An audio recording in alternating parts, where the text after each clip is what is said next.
Radio Publique Africaine.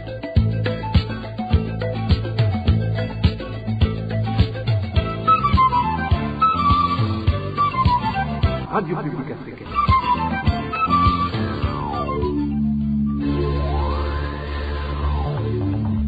Ni umwanya w'amakuru mu Kirundi. Mukaba muyashyikirizwa na Marie-Ange Irakoze. Turi ku munsi w'Imana genekerezo rya 24 mukakaro umwaka w'ibihumbi 2022 mwakoze guhitamwo gukurikira amakuru y'iradio RPA ijwi ry'abanyagihugu nayo akaba ashimikiye ku ngingo nkuru zikurikira.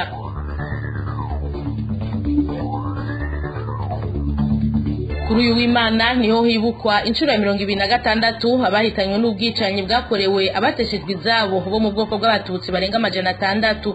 Ishirahamwe ase genocide Cirimoso risaba ko abakoze ako kabi kabishe boshigwa imbere y'ubutungane. Mu ntango zano makuru murabikurikira. Igitigiri c'abarundi bariko bahungira mu gihugu c'Uganda gitera ciyongera naho biruko inzara irabarimbije basaba abafise umutima w'ikigongwe kubagarukirako. Abanyagihugu bakoresha ibarabara ry'igihugu nimero 7 Bujumbura agenda baratewe umutima uhagaze n'ingene iryo barabara riguma ribomagurika aho bavuga ko rishobora guteza impanuka narijya ari ryo risigaye rikoreshwa ku miduga minini. Ido ni mukanya sangwe ikaze.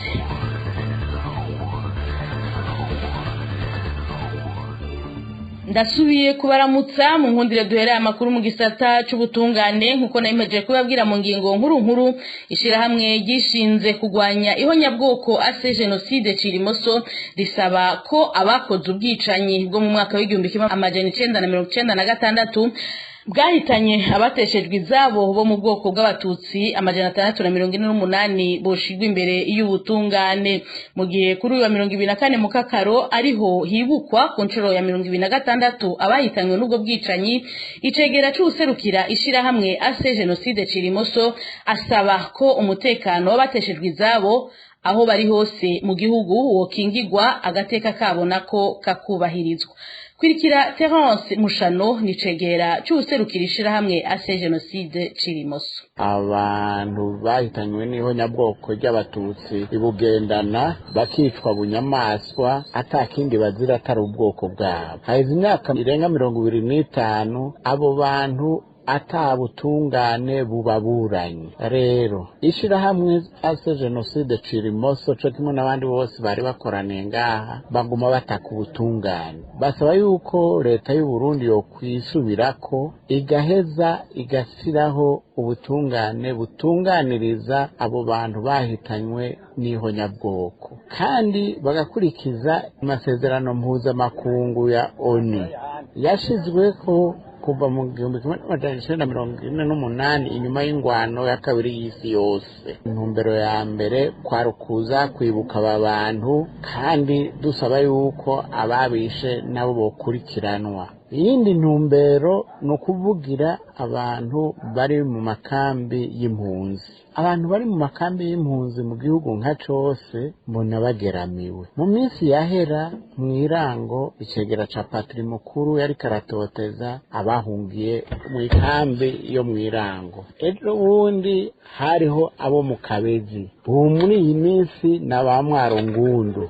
None rero turasabye leta yubahiriza amasezerano mpuzamakungu ya ONU yashizwe ko umukono na leta y'u Burundi n'andi maleta kuva ku igenekerezo 22 Gitugutu umwaka w'ibihumbi 2009. Abo bantu bubahirizwe ntibasubire gutotezwa ngo babasubize iyo bahekuriwe, iyo baburiye abana, iyo baburiye abagabo, iyo baburiye abagore, iyo baburiye inzoya. Iryo jambo nyamukuru twari twifuje gushikiriza kuri uyu munsi uri hejuru wa 24 mukakaro aho twibuka abatutsi 648 bagandaguriwe bugendana gaturuturu kigenekerezo za 21 mukakaro umwaka w'igihumbi 1996 kandi bari bahunze biciwe n'ababo iyo baba mu mwaka w'igihumbi 1993. Yari Terence Mushano icegera c'userukira ishirahamwe ase genocide Cirimoso.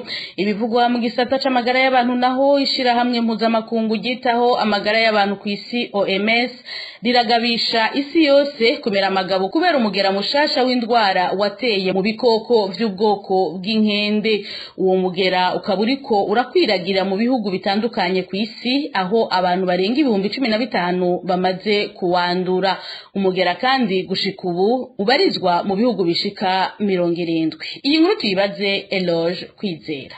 Mu kiganiro yahaye abamenyeshamakuru kuri ya 2023 mu Kakaro umwaka w'2022, Tedros Adhanom Ghebreyesus, umuyobozi mukuru w'ishami mpuzamakungu yitaho amagara y'abantu OMS, avuga ko yahisemo gukangura isi mu kugabisha ibihugu byose kubijanye n'iyo ngwara nshasha yateye mu nkende. Kubw'uyo muyobozi, iyo ngwara bise Varioles canke virus monkeypox kugeza ubu imaze kwigaragaza mu bihugu bigera kuri 74. Iruhande y'ivyo, naho yatanguye ifata inkende, uyu munsi abantu bagera ku 17,000 nibo bamaze kuyandura nk'uko bishikirizwa na OMS. Byongeye, iryo shirahamwe rivuga ko amakenga y'uko iyo ngwara ishobora kubandanya irandagata ari menshi, ari naco gituma yahamagarira ibihugu byose kumira amagabo no kuzitira bitaronerwa. Nayo kubwa Mike Ryan arongoye igisata c'ubutabazi bwihuse mu ishamwe OMS, avuga ko ari nk'akamo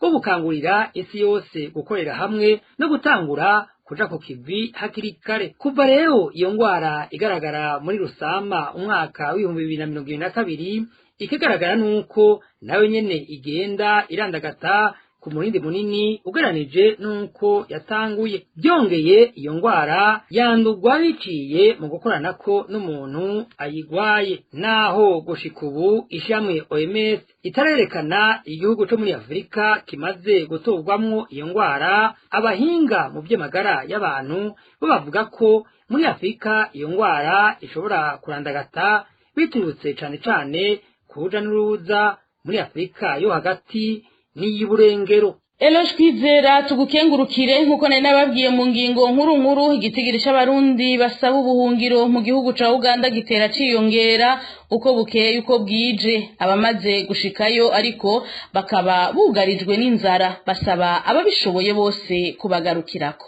Francine Mahoro. Abarundi basaba ubuhungiro aho muri Uganda bari mu kambi ya Nakivale. Isoko ryacu muri iyo kambi y'impunzi yemeza ko mu ndwi iheze bashika ku 400, ariko buri munsi ngo haza abashasha.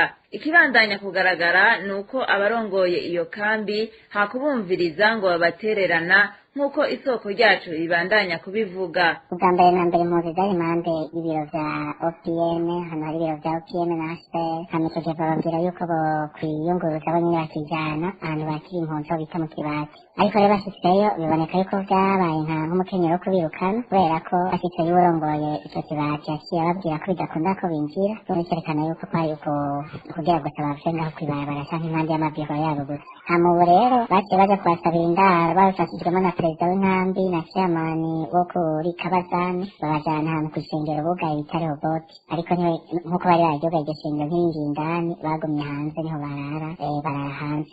Barara hanze niho baributse ko bameze nabi, ko nta kintu kimwe kibafasha, nta muntu n'umwe abafasha kiretse abagira neza amashyirahamwe yigenga rimwe rimwe. Aho bigeze abatari bake cane abana baragwaye kubera kutagira ico bafungura naho baryama. Bava mu ntara zitandukanye, ariko abenshi bava mu ntara ya Kirundo, ariko nka bose baramaze ikiringo nk'ic'amezi 4 bose barara hanze kurya naho benshi barasabiriza, abadaje gusabiriza naho nga bishwe n'inzara. Nkaje ubwanje niboneye umuryango ufite abana 5 bose bagwaye kubera imbeho, kubera gufungura nabi, ukuvuga usanga abana bari mu buzima buteye ubwoba. Nukuri abantu agateka kabo ni kubahirijwe. Barigomba kubica bana birirwa barira bararira bazirike kuca ruguru bishwe n'inzara, uwo bagera kose bakora. Abarundi bariko basaba ubuhungiro aho muri Uganda bamenyesha ko babandanya guhunga imvo za politike, cane iterabwoba bagirirwa n'imbonerakure. Basaba ababishoboye bose kubagarukirako. Francine Mahoro. Mukanya amakuru arabandanya.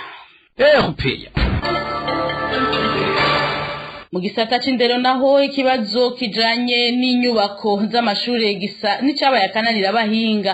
Ivyo vyandikwa n'ikinyamakuru Ijwi ry'Umwigisha, aho ico kinyamakuru kivuga ko icegeranyo c'abahinga mu vy'indero cerekana ko usivye ko izo nyubako ari zike ufatiye ku bwinshi bw'abanyeshure n'izihari ntizikwije ivyangombwa bikunyurwa no gusaza. Ivyo nido na Dani Claire iratwumva. Icegeranyo cerekana ibungabungwa ry'inyubakwa hamwe n'ibikoresho bikoreshwa mu gisata c'indero cyakozwe n'abahinga Patrice Manengeri na Kirome Nyabenda, abayobozi bajejwe ibiro bitegura imigambi mu bushikiranganje bw'indero hamwe no kwegeranya ibiharuro harimo n'inyubako z'amashure bashikirije mu nama rukokoma y'indero mu kwezi kwa Ruheshi 2022. Abo bahinga berekana ko mu mwaka w'ishure w'2018 ushira w'2019 vyagaragaye ko inyubako z'amashure shingiro zitari zifise amatara ku rugero rwa 93.5 kwijana, zidafise amazi ku rugero rwa 60 kwijana, izitazitiye zingana n'ibice 99, mu gihe izitagira inzu bita laboratoire hamwe n'inzu basomeramwo ibitabo zose ziri ku rugero ruri hejuru ya 90 kwijana. Nk'uko tubisoma mu kinyamakuru Ijwi ry'Umwarimu, abo bahinga mu cegeranyo cabo bavuga ko ikibazo c'inyubako z'amashure mu Burundi giteye isibe. Kubw'abo bahinga ibitigiri by'abanyeshure ntibiduga ku rugero rumwe n'inyubako bigamwo, ibituma usanga hariho amashure yigamwo abanyeshuri umurengera. Ivyo navyo ngo bifitaniye isano n'iyongerekana ry'abantu mu Burundi. Gifatiye ku byashikirijwe mu ikoraniro kaminuza y'indero no ku biharuro byo mu 2020, ikinyamakuru Ijwi ry'Umwarimu candika ko muri rusangi abanyeshure biga mu mashure shingiro bangana n'imiliyoni 2,598 n'amajana mu gihe ibirasi bingana n'ibihumbi 35,745. Kikavuga rero ko hakenewe ibirasi ibihumbi 16,230 kugira mu ishure rimwe habemwo abanyeshure 50 kandi bategerezwa kuba bashika 73. Iki kibazo no mu mashure akurira amashure shingiro kirimwo, aho ibiharuro vyerekana ko mu mashure nderabigisha mu ishure rimwe hajamwo abanyeshure 34, nayo mu mashure y'imyuga hakigamwo 41. Nk'uko ico kinyamakuru kivyandika, no muri za kaminuza inyubako z'amashure zigeze aho umwasi ashaka. Ico kinyamakuru candika ko kiretse kaminuza ya Nyamugerera n'iya Buhumuza, izindi zose zirashaje cane, aho banavuga mbere ko ivyigwa biriko birakogwa kugira kaminuza ya Kiriri isubigwemwo. Ico kinyamakuru gisozera kivuga ko hagati y'umwaka w'2020 n'2022 amashure 159 afise ibirasi 387 yabomotse. Intara zakoze ko cane ni Cankuzo, Karuzi, Rumonge hamwe na Rutana. Dani Claire iratwumva, tugukengurukire. Mu mibano naho nk'uko nabibabwiye mu ntango zano makuru, abanyagihugu biyunguruza bafati barabara ry'igihugu nimero 7 Musaga Jenda baratewe umutima uhagaze n'ingene iryo barabara ryaheze ribomoka, bakabona ko rishobora kuzotera amasanganya menshi narirya abatwara ibiduga binini binini ariryo basigaye bakoresha. Iyi nkuru twateguriwe na Elvis niyo mwongere.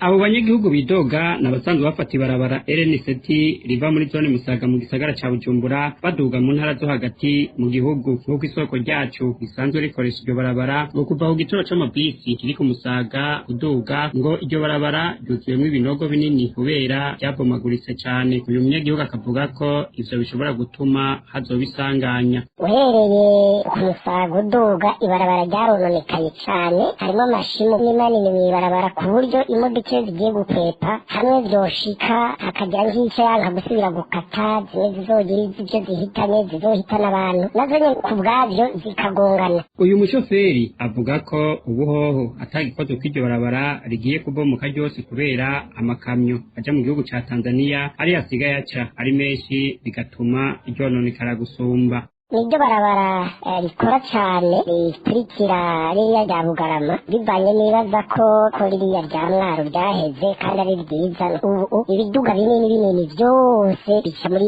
RN7, ni ukuvuga rimeze nabi cane ku buryo atagikozwe mu maguru masha ibintu bishobora kugorana. Ivyo biruko mu gihe iryo barabara RN7 riri mu mabarabara ari ku rutonde rwayagiye gusanurwa. Abanyagihugu bagasaba ko ivyo bikorwa vyonyaruka. Kubwiwe umuyobozi mukuru w'ikigo cy'igihugu kijejwe ivy'amabarabara Engineer Regis Mawenayo yamenyesheje ko ibikorwa vya mbere vyo gusanura amabarabara bizotwara amafaranga imiliyaridi 2.4 y'amarundi. Amabarabara azosanurwa akaba ari RN1, RND, RN7, ibarabara bise Boulevard de la Paix hamwe n'ayandi mabarabara aca mu gisagara ca Bujumbura. Elvis niyo mwungere tugukengurukire duhereza aya makuru kubijanye n'ubukene bw'ibinyobwa vya Brarudi bwibonekeza mu ntara ya Makamba.